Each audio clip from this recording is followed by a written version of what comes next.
Hey there, welcome or welcome back. This is Breathe In Budget. My name is Taryn. We talk about all things finance related on this channel, zero-based budget method, cash envelopes, fun savings challenges, and anything that impacts our finances, whether it's for the good or the bad. So if any of that is of interest to you, go ahead and hit that subscribe button, join our community here, and let's get into part 2.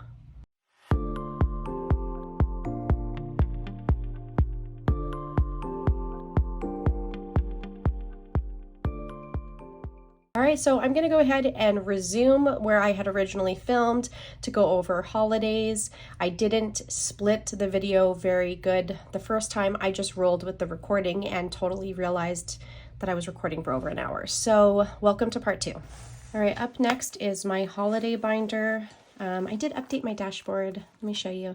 I love my floral cactus one, but I had introduced the purple into the floral crystal collection, and I really wanted to add it to this. So, yep, I love it. All right, let's see. So for holidays, this is like non-negotiable to me just because holidays, birthdays were things that put me into debt because I wanted so bad to be able to give to my children all the things. My whole focus on what they get for birthdays and holidays has significantly changed from things to experiences over the years, but this is a non-negotiable binder. I will fund this before I even hop into my low priority binder. So I like to go in order.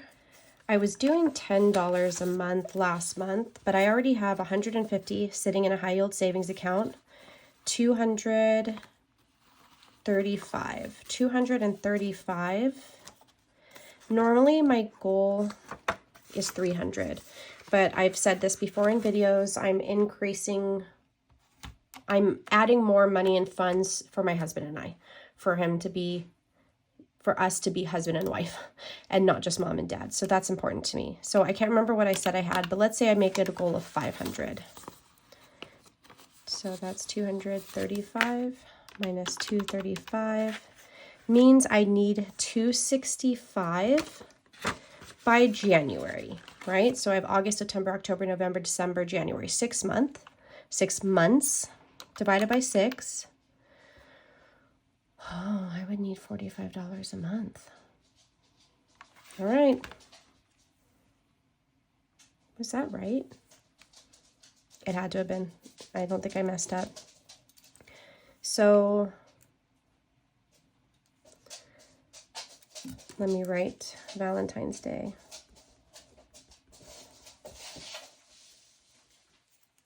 And I'm going to write, well, I'm going to put 40 because I can always add more in another month to make up for it.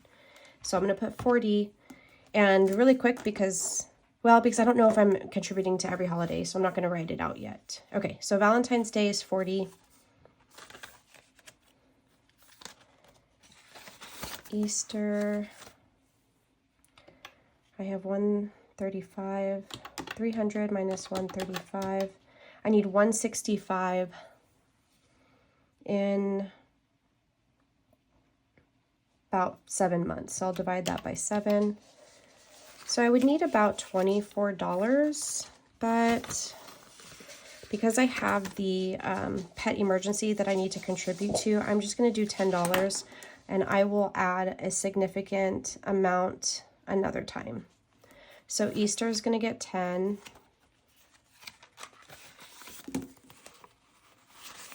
$55. Let's go ahead and do 20.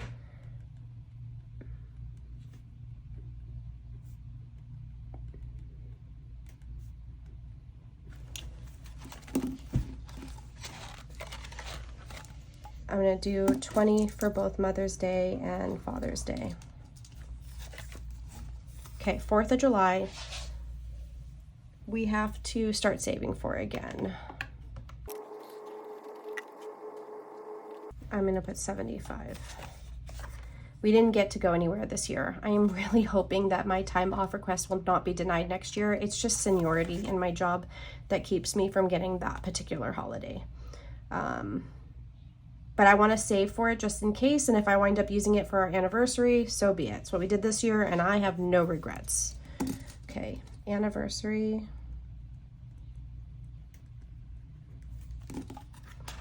So I already started to replenish that. I have 100 in there. Let's put 75. Again, I'm using the erasable pen because I may change my mind about the amount. Halloween is fully funded. I won't start saving for this for 2025 until after this Halloween. So not until November of this year. Thanksgiving, let's see what we have. 50, 70, 80, 90. Okay, we're gonna go ahead and just add 10 to make that 100.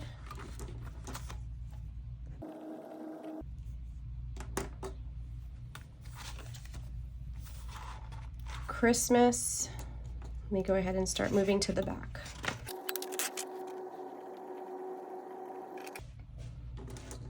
All right, Christmas always gets $320 a month. That's a non-negotiable. And then New Year's, 85. We'll go ahead and just add 5 to that. We have some time. And that one I don't fund too much. Okay, so we're gonna go into birthdays. So I have River, I think we already have $300 in a savings account for her. So that's technically fully funded.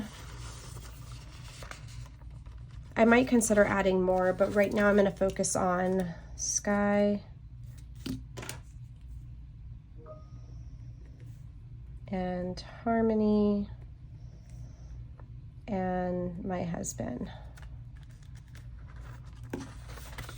Okay, so I have 200 in there. We'll do 50, 100 in there. I have May. I have until May next year and June next year for this one, so we'll add 50 here. My husband, that's November, so I think I'll add 50 to get to his 300.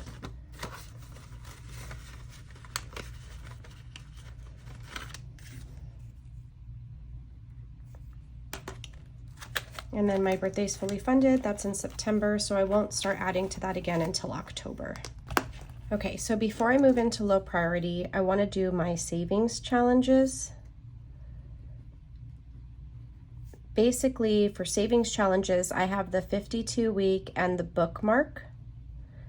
Then what I do is after I do my low priority, whatever I have left over, if I have anything left over, that goes towards other savings challenges. But for August, basically I look at the challenge. I'm going to have to add up 31, 32, 33, and 34. So 31, 32, 33, 34.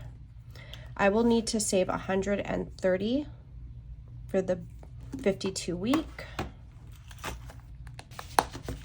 Then for the bookmark challenge, since we finished July, that comes out, that goes in, and we'll need $80 for it.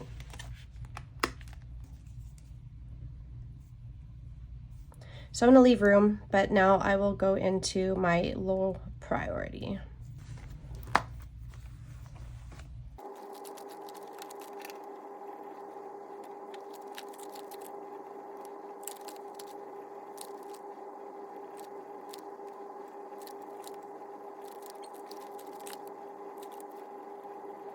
Okay, so some of these categories I had paused saving for, like adding the second seat to the Riker, the riding gear because I would need a helmet, and tattoos because those kind of take like the back seat. And we had really put like money towards like chickens, garden, and you know, other expenses that came up. So if I have anything left over, I will put it there, but building our emergency fund is priority over this. Maybe, because this would mean my husband and I could ride together. Just him and I. I don't know. I might need to give that another thought. We'll see. So normally for the seasons and for the vacation, I usually just do $200 and then split that among the two. So my goal is to try to be able to do the same thing this month. Kids' clothes, we had done 100 last month, but I don't feel the need to do that much this time. So 50. I think I'll just do 50 this month.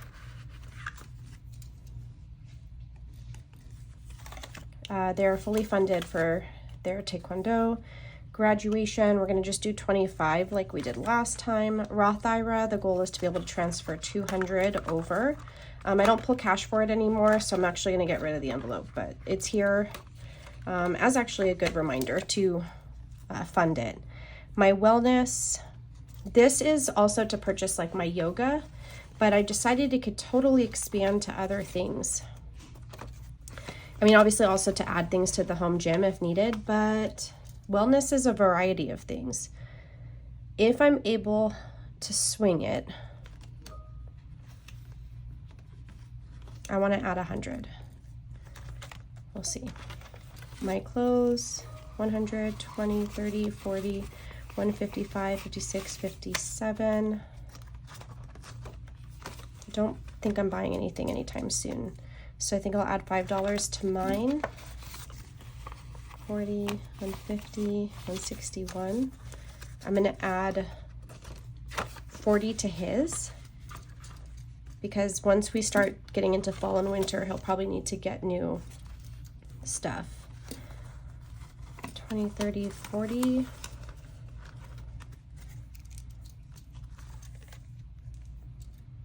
And then makeup. Okay, so I think I'm going to do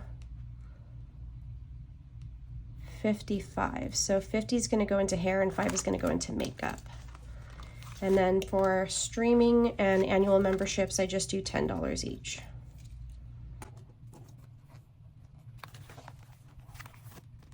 Okay, so next what I like to do, and generally I add these up as I go along, is I'm going to add up like each section and see what I'm rolling over to the next section, because a zero-based budget means giving every dollar that you have coming in a job, a place that it needs to go. So for our tentative income,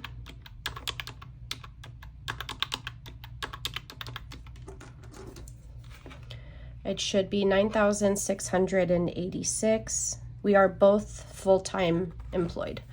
And this is just from our full-time employment, not from my like Etsy shop or like anything I get from YouTube, which isn't a lot, and hopefully it eventually will be more. That's the goal. So now I'm going to go ahead and add up my, I'm going to go ahead and add up my fixed expenses.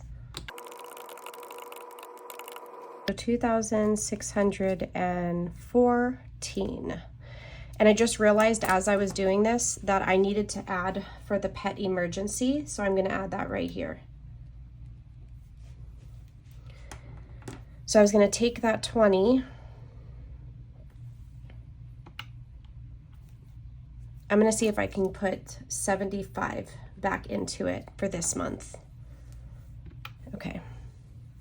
So now what I do is I take the amount that I'm expected to have for income and minus my fixed expenses. So that leaves us with 7,072. And that's what I'm bringing down here. Now I'm going to add up the variable expenses. So that's 3,800.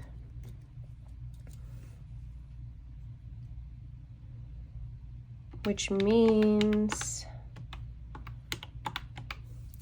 we have 3,272 to roll over. And now I will add up the high priority along with the pet emergency. Okay, so for the total of this section, it's 1,010. 3,272 minus 1010 means we have 2,262. Okay, so we have this 2,262 rolling down. Let me go ahead and add up holiday. So holiday is 725. So 2,262 minus 725 leaves us with 1,537. Then we have 130 and 80. That's 210. Leaves us with 1327. Let me add these up. So this is 695. 1327 minus 695 means that we still have $632. Okay, so I like seeing that because then I can work and increase or change numbers, right? So I'm definitely going to take some of this and I want to put that towards our 6-month emergency fund. But what I think I might do is increase what we're going to put towards pet emergency. Let's change that 75. We're basically going to add 70 more, making this 1080.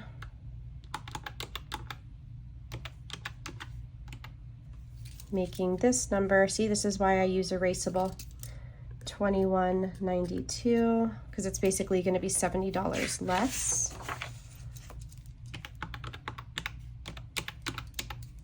Makes this 1467. Makes this 1257. And it makes this 562. So I may still have to erase and do that again, but I like to, I have to do it each step of the way or I will forget what I did. So now I have 562. Okay, so I'm gonna put this to savings. So this is gonna go towards my savings challenges that will eventually fund our 6-month emergency fund. So once we factor that in, that'll leave us with $0. Basically, we went and took every dollar we are going to make and we spent it to fulfill our needs.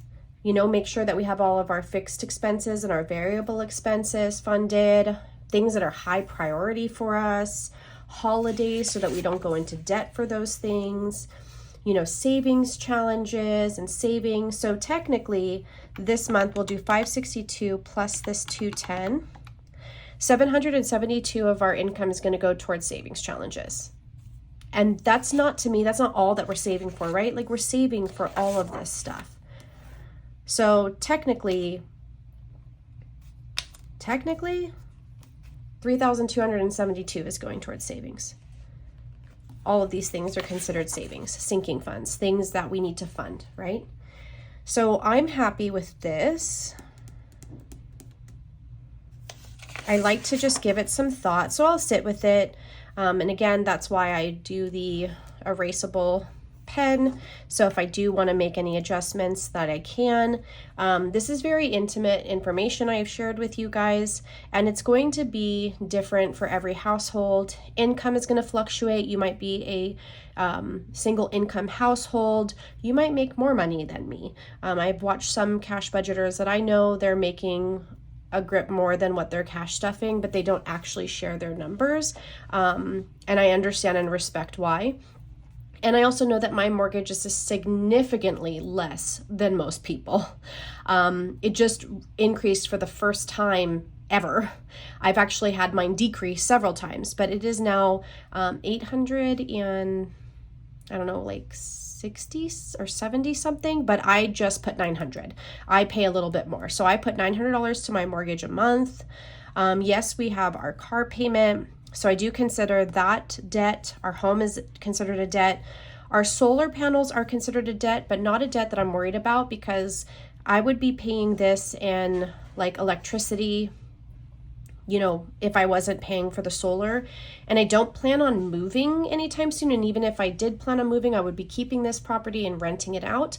And if I were to sell it, I have a grip of equity that I would just use that to pay off the solar. So I actually do not consider this when I consider debt for my husband and I.